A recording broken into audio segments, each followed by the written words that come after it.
I was sent to the wrong type of jail. I was moved from county jail in October of 2016 following my conviction for armed robbery. I'm not here to garner sympathy, but I want to be clear on a couple things. This was an unfair sentence. Not in the usual innocent man put in jail type of schlock, but in the way that they were clearly pushing me towards being put in a particular jail. I had my blood tested and my hair was sent to a lab. They took pictures of my fingernails. I'd never seen anything like it, but I was basically catatonic. I was in a bad place, wanted it all to just be over.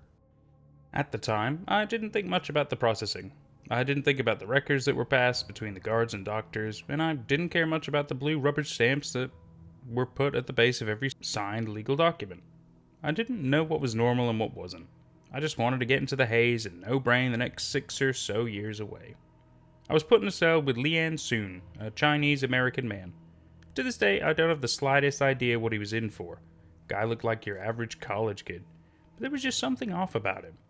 He just had this look of complete disassociation, like he was miles away. He never really looked at you. It was as if he looked straight through you. Then again, a lot of inmates get that. I barely managed to talk to him in the first few days. We agreed that I took the top bunk, but that was pretty much all we managed to talk about. We had a straightforward schedule. Breakfast and work up till 11, lunch, more work, some yard time, dinner. After that, we either got to our specialized programming time, religious services, NA, anger management, etc., or an extra hour in the yard. Then back in the cell, lights out by 11. In my first few days, I had to go through a lot of orientation. They were the kind of who's who introductions you might expect, but also just someone pointing to which shelf they stocked the detergent. Basic stuff. I got a job cleaning the beddings. They were so cheap that a firm enough poke would go straight through them like a piece of paper. Washing them was basically putting them in a shredder. We had to go on such a low setting that they rarely ever got clean. I swear I saw a cockroach in one of the pillowcases once, and the damn thing was still alive after the wash and dry. The pillows were also crap. They ripped easily, and feathers would get stuck to everything. Probably wasn't a room in this whole facility without feathers littering the floor. Hell, they were even in the yard. Most of them were, in fact. We'd have rotating schedules, so I rarely got to work with the same people 2 days in a row. I started to recognize a few faces, but people mostly kept to themselves. There was no locker room talk, no braggarts, no bravado, just people hunkering down and shutting up. But even early on, I noticed something was off. I think it all came down to the yard. People stayed away from the prison yard. No one used the exercise equipment. People just stuck to the walls or silently walked by the fences. There were no loud conversations, no sports, nothing. And as soon as that free hour was up, people were pushing to get back in. From day one, I got the impression that the yard was a bad place to be, but no one was telling me why. What kind of prison has dust on the free weights? By the end of the first week, I had started to get into the routine. I was out cold by 10 most nights. Hell, I had the bedding with the least holes in him. Might as well use that luxury. But there was that one night when I just couldn't sleep. I'd lay down and then all of a sudden I'd be wide awake. There was this whistling wind that came down the hall, and it just kept echoing in the back of my head. At first, it was a wind, then a whistle, and with no other sound around, it kept growing in my head until it sounded like a goddamn fire truck siren.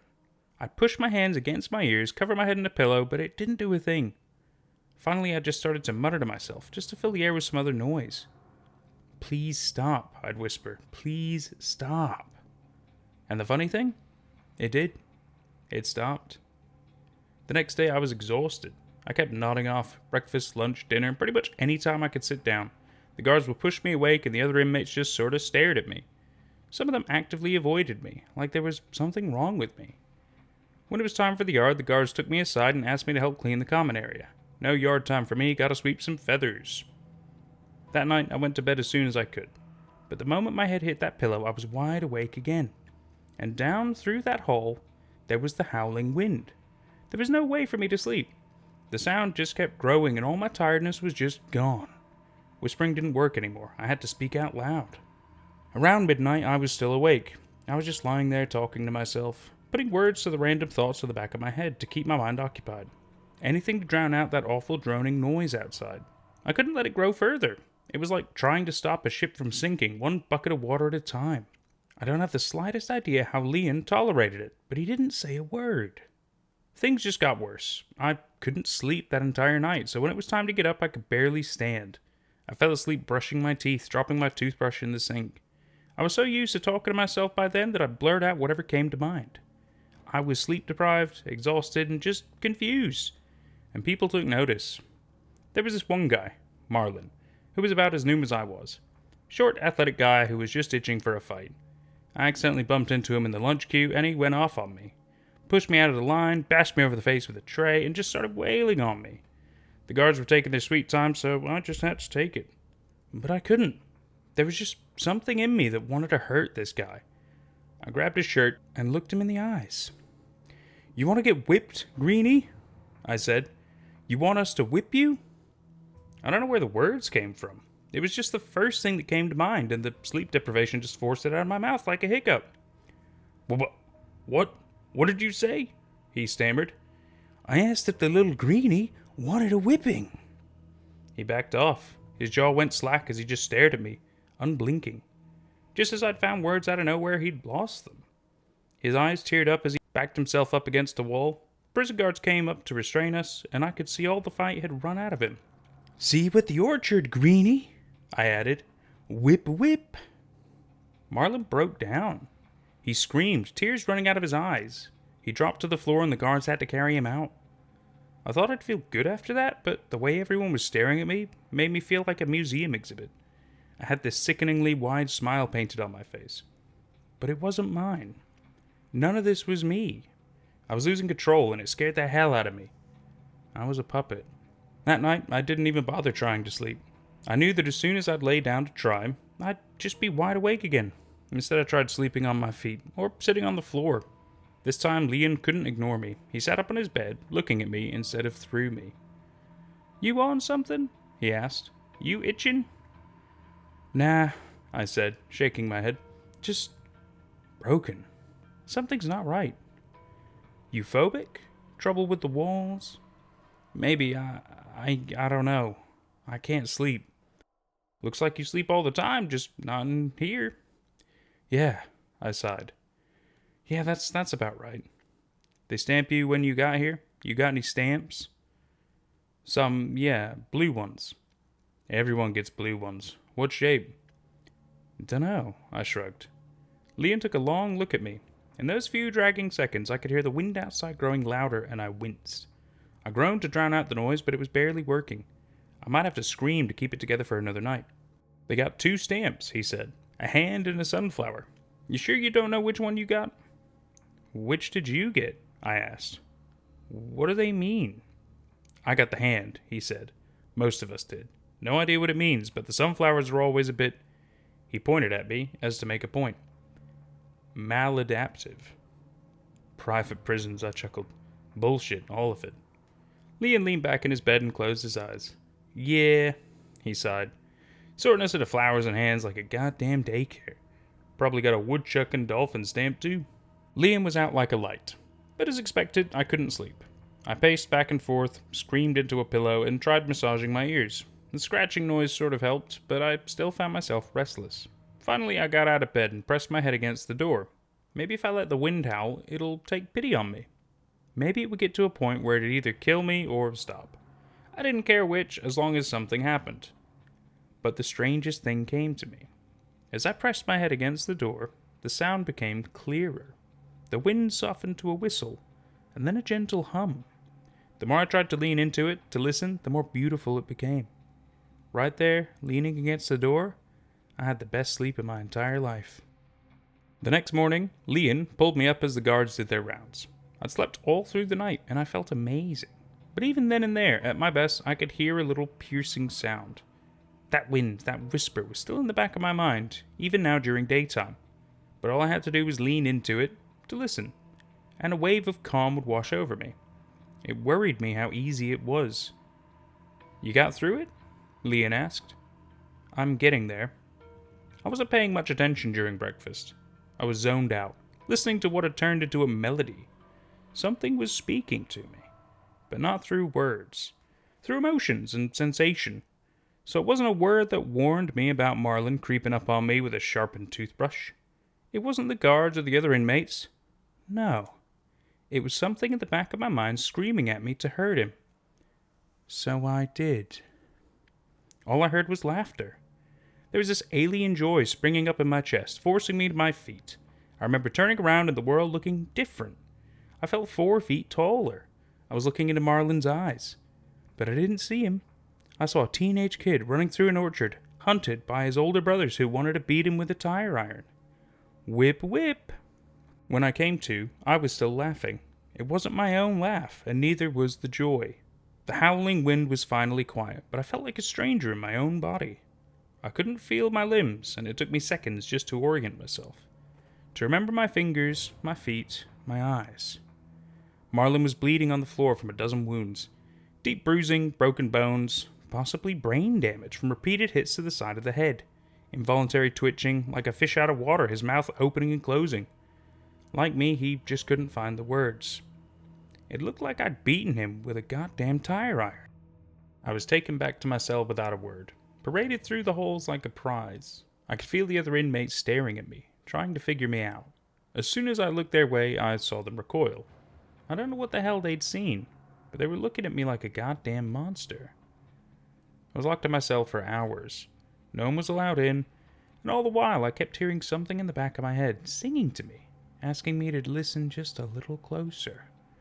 And as soon as I resisted, that noise turned to pain. Within minutes I was pacing the cell, spewing whatever nonsense came flooding through my mind. Nonsense about everything and everyone, just noise. When the guards finally opened the door, I turned to them without skipping a beat. They had their tasers ready. "Deb doesn't know if Eddie is really your son," I rambled. "You think he was premature, but she had that time with Irvin at her job the month before. She thinks about telling you. She thinks that might just be the push you need to finally divorce." A taser to the neck, and I didn't even feel it. As I dropped to the floor in a spasm, my body was screaming with laughter. He had her on the copier.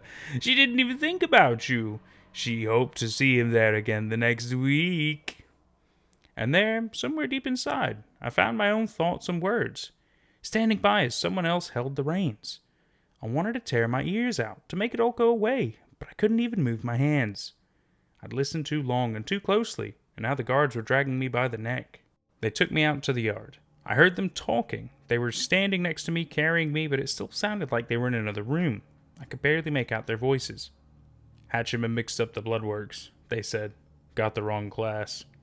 "Shit, we got a bloomer? We had a bloomer this whole time? It's a goddamn Christmas miracle he didn't pop his celly. So why are we taking him out? Just making sure. Protocol." "Fuck protocol. Fuck off." They left me in the middle of the yard, lining up in a circle around me. The guard I'd been yelling at stayed inside, weeping over a picture. After a few minutes, I felt a tingle in my hands. It felt like being poured back into my body, like my mind was a liquid. It all came back to me, one thing at a time. Language, memories, senses, choice. Suddenly I was standing up. The wind was clearer out in the open. It was colder than expected, and I wasn't even wearing my shoes. There was a stillness in the air, but there was something menacing to it, like the eye of a storm. "Nothing's happening," I heard. "We take him in? Hold on. Look up." From afar, it looked like snow. I didn't even question it. Snow in mid-July? Sure, why not? But it wasn't snow. A white feather touched my nose. I looked up into the clouds, and there, far above, I saw something looking back. I can't explain what I felt at that moment. It felt like I was looking into an eye in the sky, an impossible physical being.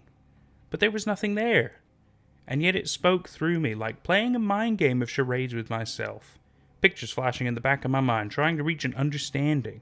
Hundreds of memories pounding at the front of my brain every second, like a pitcher being filled up and spilling over the edge. I got a nosebleed trying to keep up. My eyes rolled back, but I still felt like I was looking up. It was easier to see with my eyes closed. My mouth seized up from trying to find 1,000 words at once, instead settling on noises and grunts. There were parts that were crystal clear. It showed me memories I didn't know I had. It showed me my eyes opening for the first time, little hands grabbing my mother's cardigan, her big 80s glasses making her eyes look like a cartoon. It showed me waking up in my crib, reaching for the little toys dancing overhead, and I understood what it meant. That we were born with this instinctual drive to reach beyond our means, to stretch towards the sky, to grab and pull down the unknown to us, making it a part of ourselves. That the most basic instinct of my being was meant to be here to do this, to reach up. No, I wheezed. All was silent. I looked down as I floated 6 feet off the ground. No!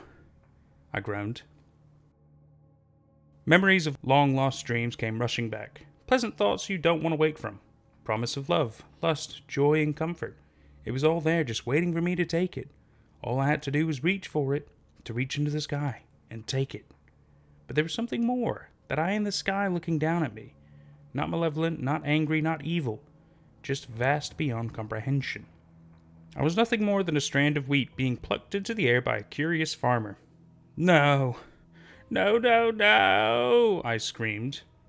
They came running up to me. Guards grabbed my legs, pulling me down. It felt like I was being torn in half, part of me desperately reaching upwards and my conscious self holding me to the ground. All the while, the pleasant silence was turning from a whisper to a scream. We got it! A guard yelled as the weather picked up. Get him out of here! Get him! Something let go of me. The guard on my left lost his breath as he suddenly went limp. With nothing but a whistle, I saw him whisked into the sky. Not a word of protest. Not a sound. Just a human life growing smaller and disappearing overhead. I dropped to the ground as they scrambled to get inside. Another guard fell flat on his stomach as something invisible grabbed his ankles. Again, a soft whistle, and he was gone. A spot in the dark. Run! Come on! The other guards were standing by the entrance, holding the doors open. They were waving at me, desperate for me to just run. But every part of me wanted to stay. To reach up, to touch the sky and go back to that place I was meant to be. To feel my mother's cardigan between my baby's soft fingertips and to look into the night sky with wonder of what could be. It was all there. And yet, my body knew to run. The moment I got inside, I heard thumping.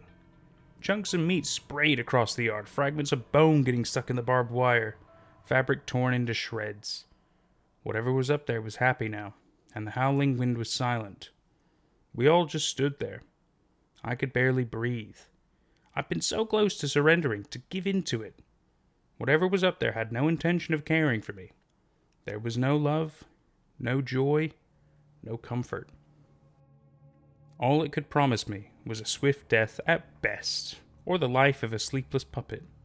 But for a moment, we all just stood there. We weren't inmate and prison guards. In that moment, we were just people, trying to understand ourselves. I got processed the next day. They double-checked my blood. Turns out they'd contaminated my result. Sloppy work from the esteemed people at Hatchet Biotechnica. This time I saw them clearly stamp my papers. Blue ink, in the shape of a little sunflower. I was taken out of state. They said it was a matter of security, on account of getting in fights with Marlin.